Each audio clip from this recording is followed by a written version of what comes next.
한국의 육군 학군단 제도 도입. 머릿말. 이 글에서는 한국군의 안정적인 발전을 뒷받침한 중요한 요소인 육군의 학군단 제도가 도입된 과정과 정치적 맥락이 주목하고자 한다. 학군단에 주목해야 할 이유는 다음과 같다.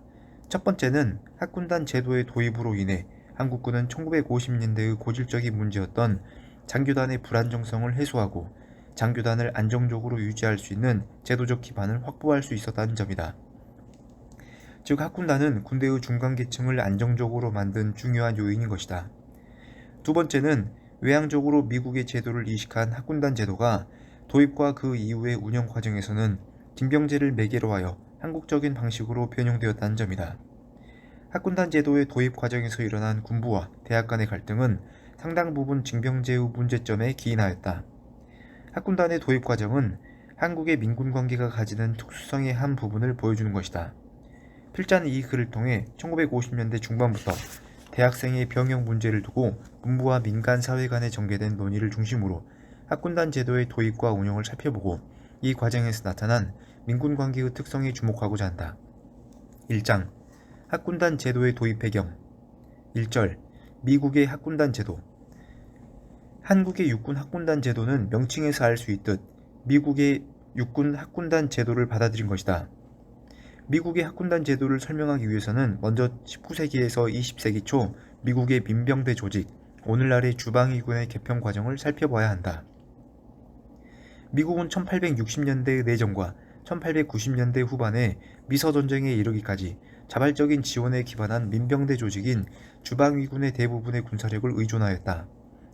미국이 경험한 본격적인 근대적 대외전쟁이었던 미서전쟁의 경우 전쟁 발발 당시 미 육군 정규군은 28,000명밖에 되지 않았으나 전쟁 발발과 동시에 민병대 18만 2천 명에 대한 소집을 통해 병력을 보강하였다.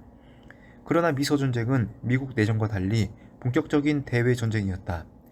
이때까지 주방위군은 기본적으로 각 주의 자율적인 조직에 의존하는 민병대에 불과했다. 이 때문에 현대적 군사장비의 부족, 낮은 훈련도 등의 문제를 안고 있어 근대전쟁을 수행하는 데 어려움을 겪었다. 19세기 말 미국에서는 육군을 중심으로 유럽식의 징병제와 상비군을 도입하자는 논의가 일어났다. 그러나 미국 정치권은 자유주의적인 정치 문화의 영향으로 대규모의 상비군을 두는 데 미온적이었으며 그 대신 주방위군을 현대화하는 방안을 선택했다. 1903년에 제정된 민병대법은 미국의 정치적 전통에 기반하여 민병대를 강화하는 법안이었다. 이 법안에 따라 민병대는 이원화되었다. 각 주 소속으로 부대 편성이 되어 있던 민병대는 편제 민병대, 즉 현재의 주방위군으로서 연방정부의 통제가 강화되었고 주방위군으로서 편성되지 않은 18세에서 45세까지의 일반 성인 남성은 예비 민병대로 구분하였다. 주방위군은 미국의 예비군으로서 확고한 지위를 다시 확인하게 되었으며 연방정부로부터 장비 및 평상시 훈련에 필요한 예산을 더 확보할 수 있게 되었다. 1908년에 통과된 민병대법은 전시 주방위군의 복무 기한과 파견 지역의 제한을 철폐하였다. 동시에 1908년에 군 편제 개편은 현역 육군 사단을 4개 사단으로 제한하여 주방위군을 12개 사단으로 하여 미국 정치권에 전통적으로 지향하던 대규모 상비군 편성을 억제하는 방향을 추구했다. 마지막으로 미국이 1차 대전 참전에 대비하여 만든 1916년의 국방법은 주방위군에게 오늘날과 거의 동일한 예비군의 지위를 부여하였다. 법안에 의해 미군은 정규군, 정규예비군, 주방위군으로 구성되었다. 1916년 국방법에 의해 평시 정규군의 병력 한도는 17만 5천 명, 전시 28만 6천 명으로 늘어났지만 주방위군의 병력 상한선은 43만 5,800명으로 정해져 기존의 민병대법과 마찬가지로 정규군보다 더 큰 비중을 차지하도록 했다. 1903년에서 1916년에 걸친 일련의 개혁으로 주방위군은 평시에는 각 주의 민병대로서 역할을 보장받되 전시 연방정부의 통제권이 강화되었다. 한편 1916년 국방법안의 통과 이후 주방위군의 효율성을 높이기 위한 여러 제도가 마련되었다. 학군단은 그러한 제도 중 하나였다. 1916년 국방법은 주방위군과 예비군의 장교단의 군사적 전문성을 강화하기 위하여 기존에 존재하고 있던 각 대학의 독자적인 군사교육 과정을 통합하여 학군단을 편성할 것을 규정하였다. 주방위군 조직은 이 규정을 강력하게 지지하였다. 지역에 기반을 둔 대학이 배출하게 될 예비역 장교는 주방위군 조직으로 충원되어 지역에 기반한 주방위군 체제를 강화하고 미국의 자유주의적 정치 사상에 기반한 민병대의 가치와도 부합할 것이라고 인식했기 때문이다. 한편 전쟁부 또는 학군단 제도의 도입으로 기존의 지역 단위로 통일되어 있지 않던 학생 군사교육을 정규군의 기준에 맞춰 통일할 수 있을 것이라고 기대하였다. 1916년 국방법 통과 이후 여러 대학들이 학군단 도입에 큰 관심을 보였으나 전쟁부의 인력과 예산 부족으로 설치가 지지부진했다. 전쟁부는 1918년 1차 대전이 진행되는 동안은 학군단 계획을 일시 보류하는 결정을 내렸다. 미국의 학군단은 1차 대전이 종결된 이후 급속히 증가했다. 1919년 말까지 135개의 학교가 학군단 창설을 인가받았으며 1922년 1월까지 총 131개 학군단에서 57,419명의 학생이 소속되어 있었다. 초기 후 학군단 교육은 각 대학에 위임하는 1주에 3시간을 교육하는 2년간의 기초과정과 1주에 5시간을 교육하는 2년간의 고급과정으로 나뉘어졌다. 2년간의 고급과정은 기초과정을 이수한 학생의 자발적인 의사에 따라 이루어졌으며 고급과정을 마치면 주방위군이나 예비군의 소위로 임관할 수 있었다. 전쟁부는 교육과정의 통일화를 위해 교관에 대한 급여 지급, 교범을 구매하는 필요한 비용을 지원했으며 대학들은 군에서 파견하는 장교들에게 군사 교수와 조교의 지위를 주었다. 1920년 후반부터 30년대의 고립주의 시기에는 학군단에 대한 대학생들의 열의가 떨어지기도 했으나 2차 대전의 발발과 함께 상황은 다시 반전되었다. 2차 대전 기간 중 속성으로 군사교육을 실시하기 위한 육해군의 교육 프로그램은 각 대학의 학군단 조직을 기반으로 조직되었다. 또한 전간기의 학군단 교육을 이수한 10만여 명이 2차 대전 기간 중 육해군의 장교로 복무하였다. 미국의 학군단 조직은 미국이 2차 대전을 수행하는 데 있어 큰 기여를 하였으며 전쟁이 종결된 뒤 각 대학의 학군단 조직은 급속히 재건되었다. 1955년까지 미국의 학군단은 313개 대학으로 확대되었다. 2절 한국의 학군단 제도 도입 배경. 한국이 학군단 제도를 도입하게 된 배경에는 미국과는 정반대의 사정이 있다. 미국의 학군단이 상비군에 대한 거부감을 가진 정치 문화에서 징병제를 저지하기 위한 대안으로 출현한 반면 한국의 학군단 제도는 징병제로 유지되는 상비군을 위한 제도였다. 징병제의 확립과 대규모 상비군이 등장한 배경에는 한국전쟁이 있었다. 한국전쟁 발발 당시 10만 명 수준이었던 상비군은 휴전협정이 체결될 무렵 60만까지 증강되었다. 대규모의 상비군은 그 규모에 걸맞는 장교단을 필요로 했다. 학군단 제도의 전사에 해당하는 학생 군사 훈련에 대하여 살펴보자. 1950년대까지 고등학생과 대학생은 특수한 존재로서 일정의 특권적 지위를 누리고 있었다. 고등학생과 대학생은 1949년 8월 공포된 법률 제41호 병위법 제40조에 의거하여 학업을 마칠 때까지 징집을 연기할 수 있었다. 병역법 제40조 1항은 대통령령으로 지정한 국립대학교, 고등학교, 사범학교와 문교부 장관의 인가를 얻은 1항의 학교와 동등하거나 준하는 학교에 재학하는 자에 한하여 징집을 연기하도록 하였다. 이런 규정은 각종 병역 비리의 원상이 되었다. 한국전쟁 중의 병역 기피를 위해 대학에 적을 주면서 무기한 병역을 회피하는 사례가 자주 발생했다. 국방부는 재학 연령을 초과하는 학생은 징집하는 방침을 세웠으나 대학들이 병역법에 규정된 특례를 들어 반발하는 사례까지 나타났다.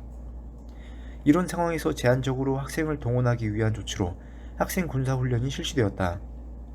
학생군사훈련은 한국전쟁 이전인 1948년 11월에 실시된 학교 배속장교 제도로 거슬러 올라간다. 배속장교 제도는 국방부와 문교부의 예산 부족 등으로 인해 효과적인 운영이 어려웠고 한국전쟁의 발발로 중단된 제도였다. 정부는 전쟁으로 중단된 학생군사훈련을 재개하기 위해 1951년 1월 대통령령 제57호로 학도군사훈련시설령을 공포하였다. 이에 따르면 대학은 매주 2시간, 초급대학은 매주 4시간, 고등학교는 매주 4시간의 군사훈련을 실시하도록 규정되었다. 대상학교는 대학이 60곳에 피교육생 25,800명, 초급대학이 17곳에 피교육생 1만 1000명, 고등학교가 290곳에 피교육생 12만 5,400명이었다.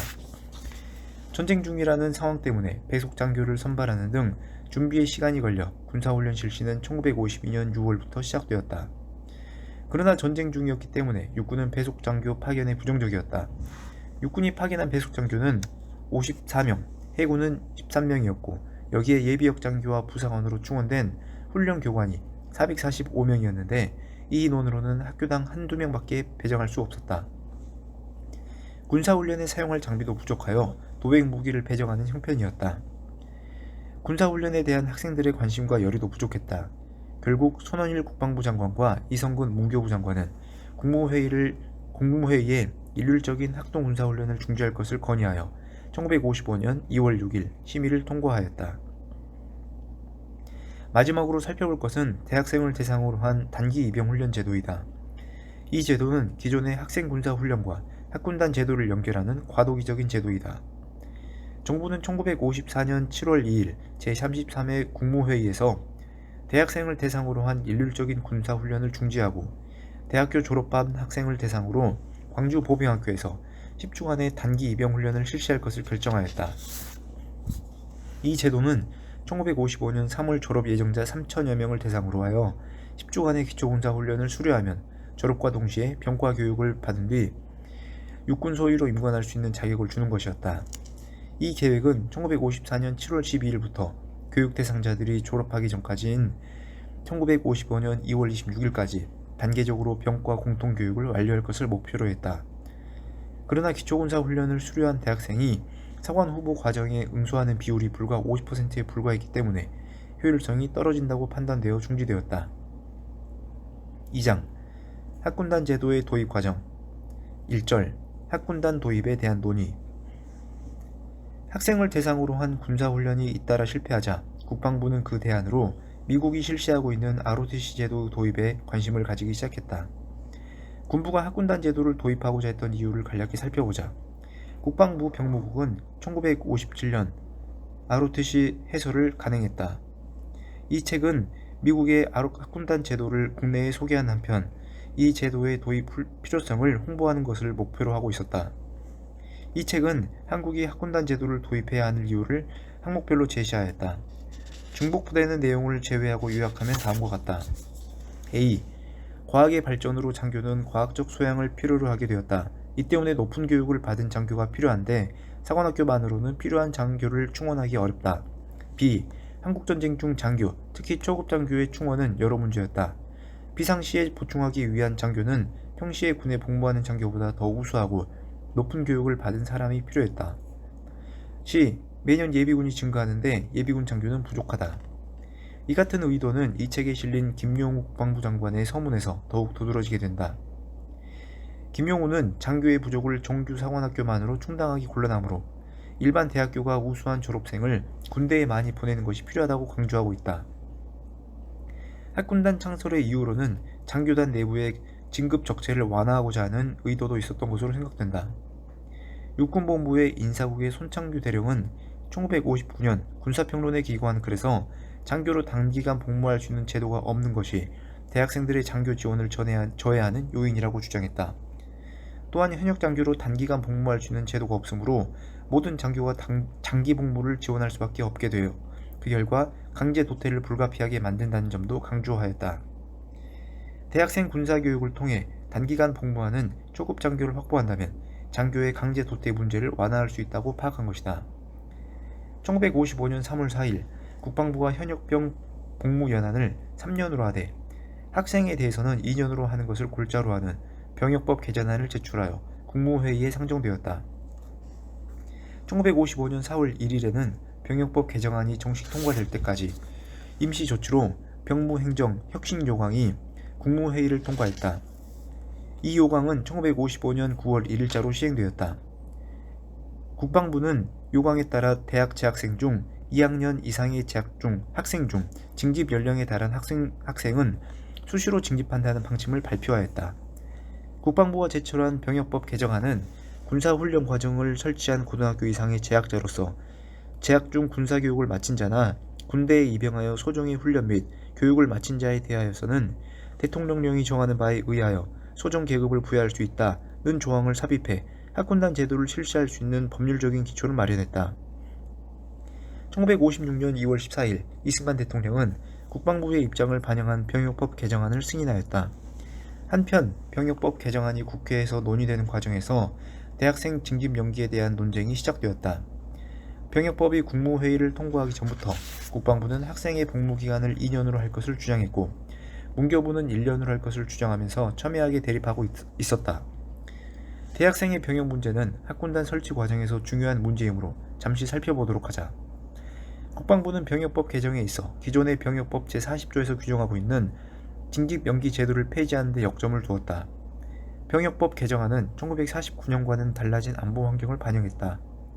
49년 병역법이 제정될 당시만 하더라도 군 병력 상한선은 10만 명으로 설정되어 있었으므로 학생의 징집 연기 혜택을 제공하더라도 병력 수급에 큰 문제가 없었다.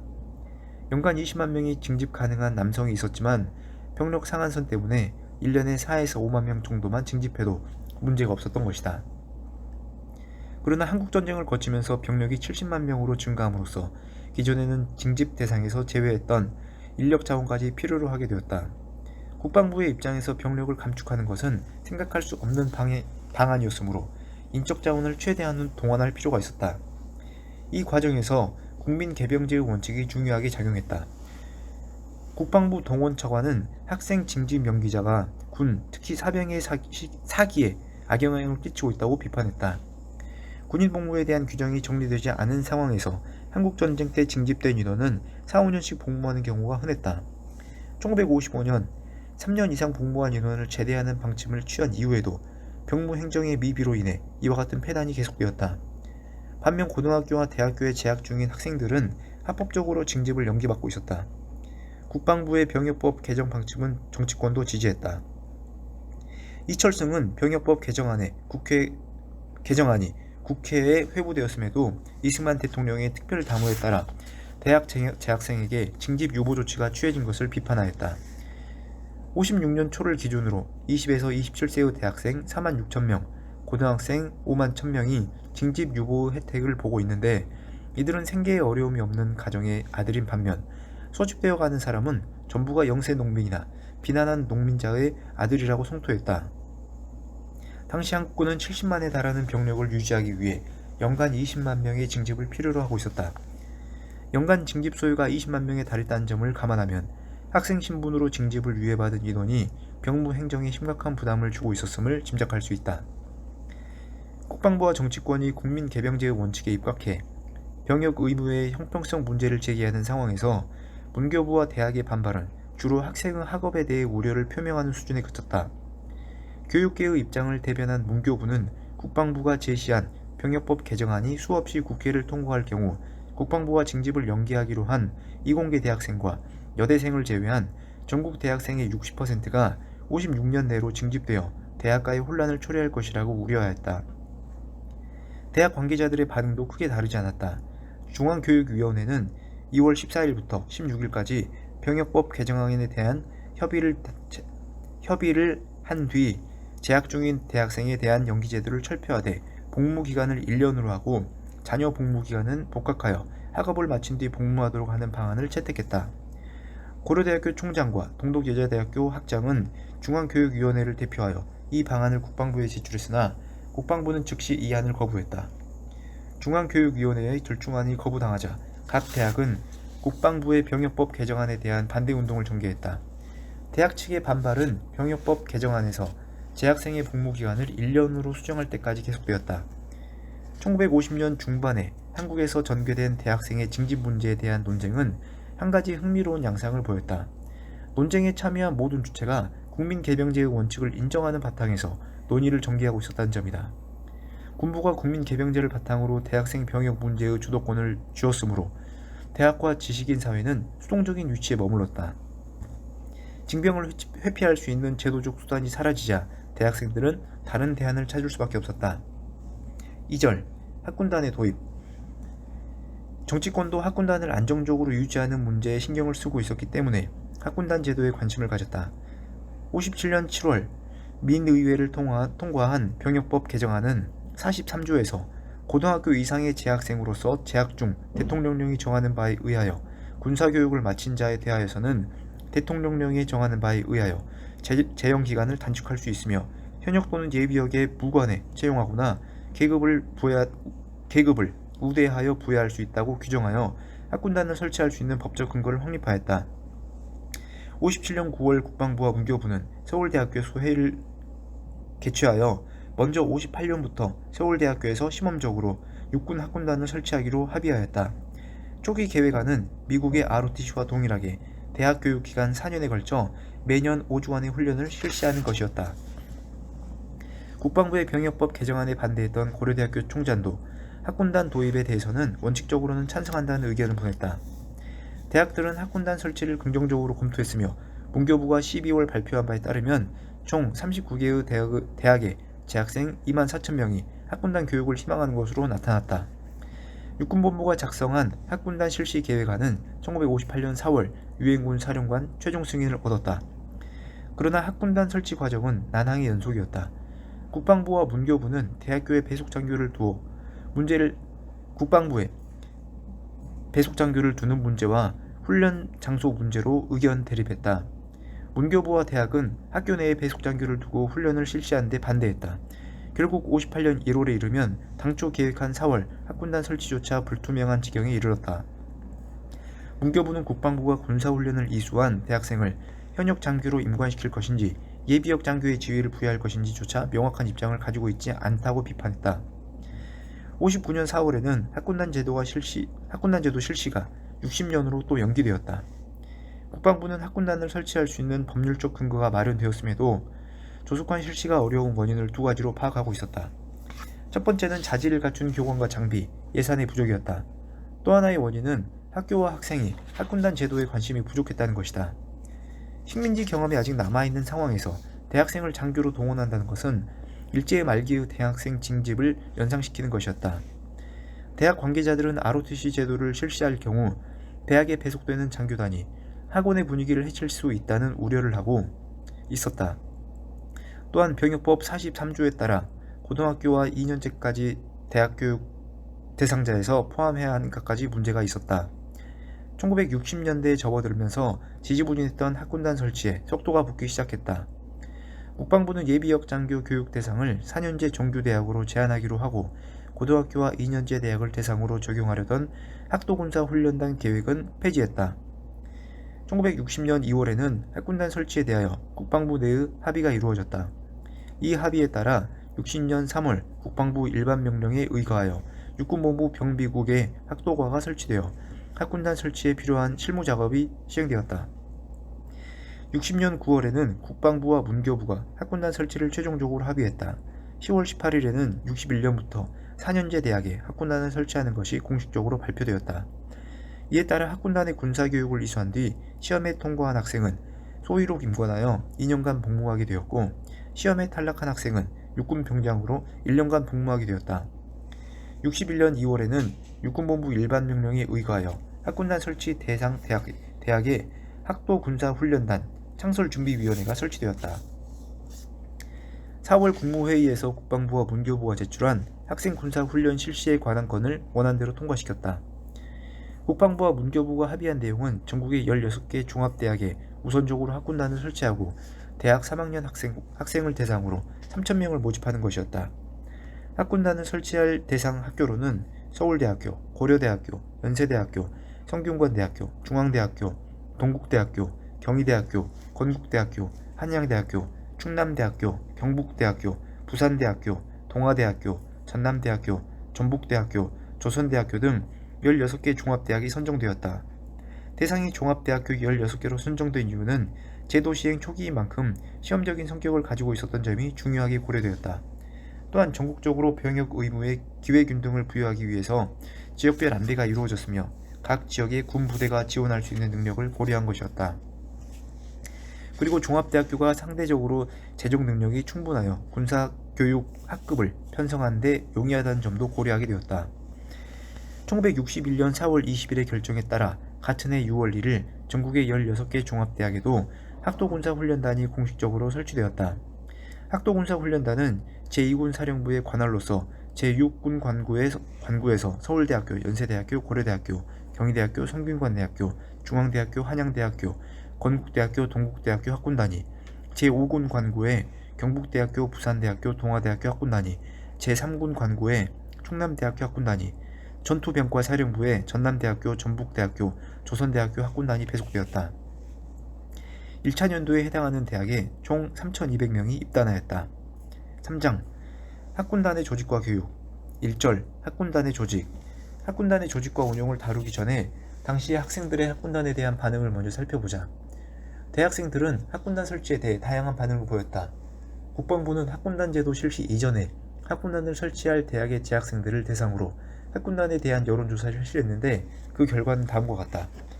전반적으로 찬성하는 여론이 높다고 볼 수 있지만 서울대학교와 부산대학교, 성균관대학교의 경우에서 볼 수 있듯이 학교 내에서의 군사훈련에 대한 거부감도 무시할 수 없는 수준이었다.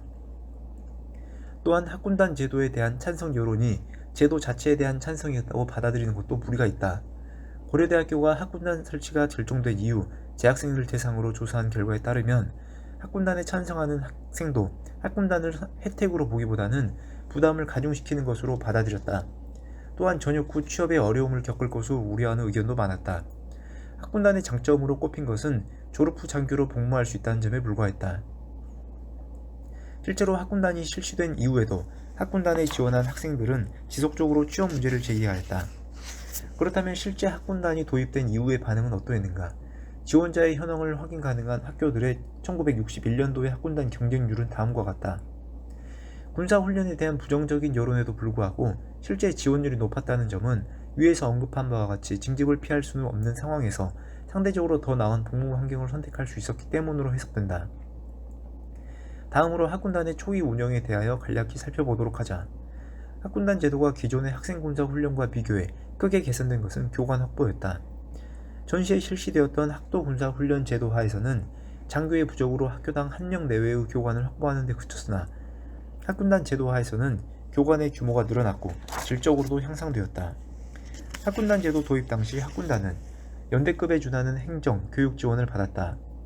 교관은 학생 100명당 1명이 배속되는 것이 원칙이었다.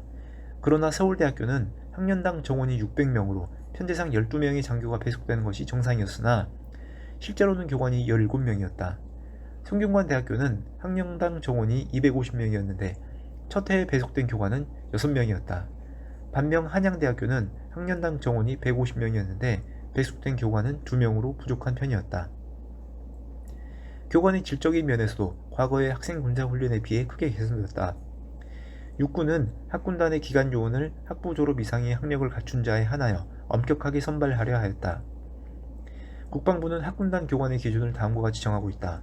전투병과 장교, 대학 졸업자 또는 정규 육사 출신, 고등군사반 수료자, 전투부대의 중대 이상 지휘관이나 교육장교, 전투병과학교의 교관 등의 군사 경력을 1년 이상 가진 자. 성균관대학교에 설치된 제103 학군단의 경우 창설 당시 5명의 교관 중 4명이 학사 자격을 갖추고 있었으며 1명은 대학 중퇴자로서 고학력이었다. 또한 영광급 교관 2명은 모두 도미 유학 경험을 가진 인물이었다. 미 군사고문단의 역할에 대해 간략히 살펴보자. 학군단이 창설된 첫 해 주한미군은 각 학군단의 영광급 장교를 파견하여 교육준비 상태를 점검하였다. 그러나 개별 대학 단위에는 고문관이 배속되지 못했다. 미 군사고문단 본부는 학군단을 전담하는 고문관을 소수만 배정한 것으로 보인다. 미 군사고문단의 작전고문관실은 육군본부의 상대역으로서 학군단에 대한 전반적인 자문 업무를 담당하였다. 육군본부의 학군단 자문 업무에는 다른 임무를 겸하는 2명의 고문단 소속 장교가 배정되었다. 이와 함께 미 군사고문단의 파견대가 학군단을 실질적으로 관할하는 제2야전군의 상대역으로 학군단 훈련에 대한 자문을 담당했다. 제2야전군의 학군단 자문 업무에는 1명의 고문단 장교가 배정되었다. 1964년 여름방학 기간에 학군단 야외 훈련에 대한 보고서를 살펴보면 미 군사고문단의 훈련 준비 상태와 결과에 대한 최소한의 감독만 담당한 것으로 보인다. 2절 학군단의 교육. 앞서 언급한 바와 같이 학군단 제도의 도입을 검토할 당시 교육 내용은 육군사관학교의 교육과정을 기초로 수정한 형태를 취하였다. 육사와의 비교를 통해 학군단의 교육이 어떤 특징을 가지고 있는지 파악할 수 있다. 육군사관학교는 군사학 이외에 국문학, 외국어, 사학, 사회학, 법학, 정치학, 경제학, 수학, 지형도학, 군사전사학, 물리화학, 전기공학, 기계공학, 병기공학 등의 과목을 교육과정에 포함하고 있었다. 학군단의 교육은 육군사관학교보다는 간략한 형태를 취하고 있었다. 육군사관학교의 교육과 비교하면 순수하게 군사학에 집중되어 있음을 알 수 있다. 초기 학군단의 훈련은 702시간으로 학교에서 실시하는 교육이 350시간, 방학 중 예비사단에서 실시하는 야영훈련이 352시간이었다. 교육은 각종 화기 운용에 관한 화기학, 소부대 전술에 대한 전술학, 군사행정과 관련된 학술학, 제식훈련 등의 기타 교육으로 구성되어 있었다.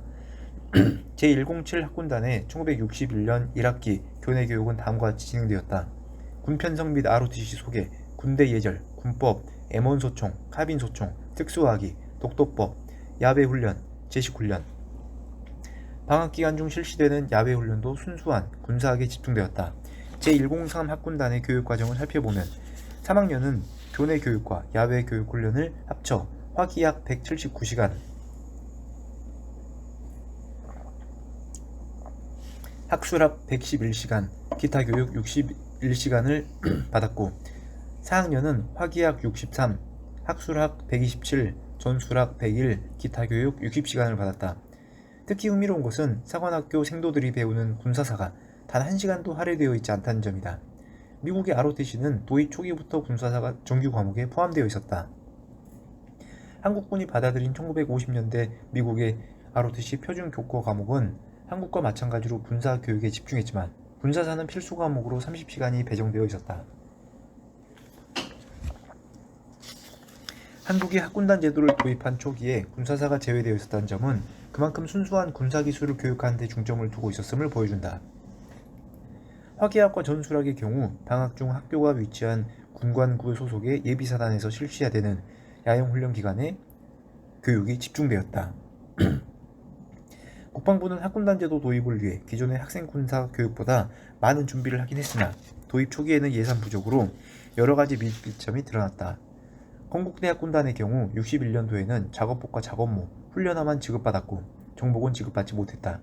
또한 군사 교육만 실시한데도 불구하고 군사학 서적마저 부족했다. 이런 상황은 다른 대학도 마찬가지여서 성균관대학교 학군단은 62년도에도 규정된 피복료를 모두 지급하지 못하는 상황이었다. 여러가지 한계에도 불구하고 군 내부적으로는 학군단 교육의 성과를 만족스럽게 받아들였다. 제103 학군단의 경우 군사학 과목에서 사관생도들과 비슷한 수준으로 평가받았다.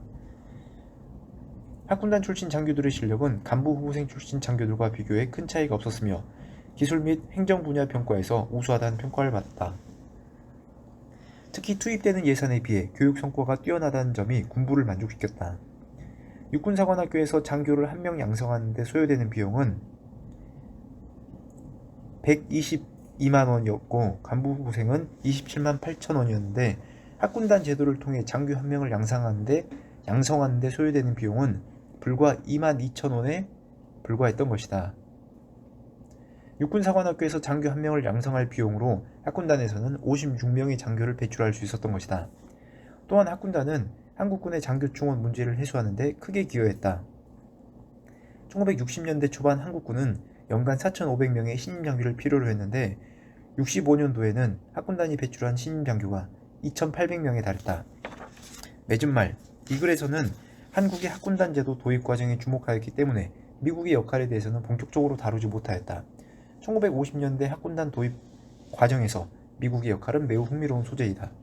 한국에서 학군단 도입이 추진되는 동안 미국은 타이완으로 미국 학군단 제도를 이식하는 방안을 검토하고 있었다. 학군단은 동아시아의 각 지역에 대한 군사 원조를 미국의 군사제도와 연계하는 방안의 일환이었다. 이 때문에 한국의 학군단 도입 과정에서 미국의 역할을 살펴보기 위해서는 당시 동아시아 주변국과의 비교 연구가 필요하며 이 문제는 독립적인 연구로 다루어야 할 과제이다. 결론을 이야기하도록 하자. 한국의 학군단 제도는 초급 장교를 충원하는 장교 양성 제도로서 성공했다고 평가할 수 있다. 위에서 언급한 바와 같이 한국군이 학군단의 효율성에 만족했을 뿐 아니라 학생들의 호응도 점차 높아졌다. 성균관 대학교의 제103 학군단은 62년에 지원 가능한 학생 870명 중 65%에 해당하는 570명이 지원해서 61년도보다 경쟁률이 더 높아졌다.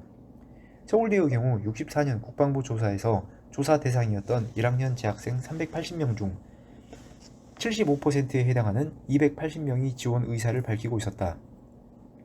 그러나 주목해야 할 것은 대학생들이 학군단에 지원한 주된 원인이 1년 6개월이라는 짧은 기간 동안 장교로 복무할 수 있고 전역할 수 있다는 점에 있었다는 것이다.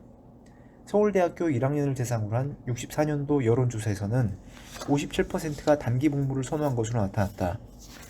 고려대학교 학군단의 1기 임관자 224명을 대상으로 한 조사도 비슷한 결과를 보여준다.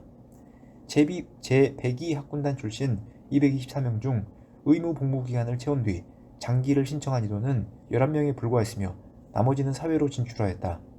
국방부는 당초 학군단 1기 임관자의 30%가 장기 복무를 지원할 것으로 예상했으나 당초 예상의 절반도 되지 못하는 12%만이 장기를 지원했다. 국방부의 조사에 따르면 학군단 출신 장교들은 군 복무의 매력을 느끼지 못하고 있었다. 근본적인 원인은 지금까지 살펴본 것처럼 한국의 군 복무는 징병제 하에서 강제적으로 부과되는 것이었는데 있다. 한국의 학군단 제도가 성공할 수 있었던 본질은 민간사회의 중간계층인 대학생 개개인의 자발적인 참여가 아니라 병역 의무가 일률적으로 부과되어 장교로 단기 복무하거나 사병으로 복무하는 방법 중에서 하나를 선택하도록 강요받았다는 데 있는 것이다. 징병제를 막기 위해 등장한 미국의 학군단 제도는 한국에 도입되면서 사회의 중간계층을 징병제의 틀 안에 안정적으로 포섭하는 제도로 변용되었다.